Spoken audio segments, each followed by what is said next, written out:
In the top stories, STEP offices in St. Kitts and in Nevis to work more closely together.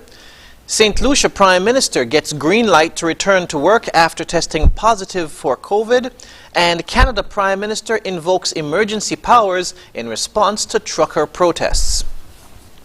Hello and welcome to the ZIZ Midday Major Newscast. Today is Tuesday, the 15th of February 2022. I'm Jason Davis. Nationally, the closer working relationship between the STEP offices in St. Kitts and Nevis were among the topics discussed last week when Director of the Skills Training Empowerment Program, or STEP, Emil Green, met with senior STEP staff in Nevis on Friday. STEP Office Manager Agatha Keynes said it is important that the staff understands that the offices on both islands are one entity under the Skills Training Empowerment Program and that information moves around freely. While there have been visits by St. Kitts staff to the Nevis office, Mrs. Keynes noted that they want the visitations to be more frequent than it is now, with staff from both islands making more frequent visitations to each other.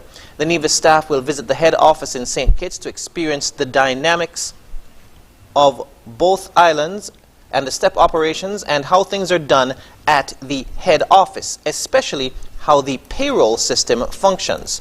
STEP has set up a new department that will be handling STEP staff training, and in apprising the Nevis staff, they were informed that training sessions will start shortly. In other news, the St. Kitts Electricity Company Limited is advising the public of scheduled maintenance outages this week up until Friday, the 18th of February. The company said in a notice that the scheduled outages are necessary to perform maintenance as part of their ongoing efforts to improve reliability. On Tuesday from 9 a.m. to 3 p.m., Christchurch, Estridge and Mansion will be the areas affected. On Wednesday from 9 a.m. to 3 p.m., Diep Bay is expected to be affected. On Thursday from 9 a.m. to 3 p.m. it'll be Passing Ground, Sir Gillies to Sandy Point North, while the Charles E. Mills Secondary School is expected to be affected from 9 a.m. to 1 p.m. On Friday, Spooners and Shadwell are expected to be affected from 9 in the morning to 1 p.m. Skellig has apologized for inconveniences that may be caused by the interruptions and has instructed persons who remain without power after the scheduled outages to call 465-2013 or 600 from a mobile phone. In other news, hundreds of citizens and residents turned out to Saturday's premiere of the movie A Week in Paradise, hosted by the Nevis Island Administration and MSR Media. Premier of Nevis, the Honourable Mark Brantley, hailed the event a resounding success.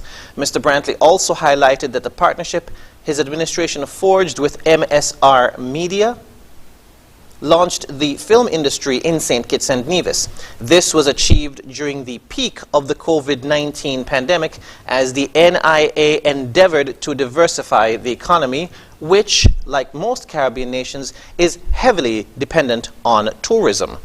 MSR media producer Philip Martinez also expressed his satisfaction with the turnout and the audience's excitement at seeing their island as well as friends and relatives on the big screen. The premiere was held at the newly opened Malcolm Guichard Recreational Park, and organizers estimated close to 1,000 persons attended the free event. The romance film, A Week in Paradise, is one of 4 movies the UK production company has produced on the island since entering into a partnership with the NIA in January of 2021. MSR Media is now preparing to film its 5th role in the Federation later in February. Moving now to news on the regional scene, St. Lucia's Prime Minister Philippe Pierre is using his own COVID-19 infection experience to encourage the unvaccinated members of the public to get inoculated. The Prime Minister, who recently tested positive, emerged from isolation to return to work on Monday. The Prime Minister is attributing his lack of symptoms and quick recovery to being vaccinated. More in this DBS News report. Prime Minister Philip JPS says he's recovering well after testing positive for COVID-19.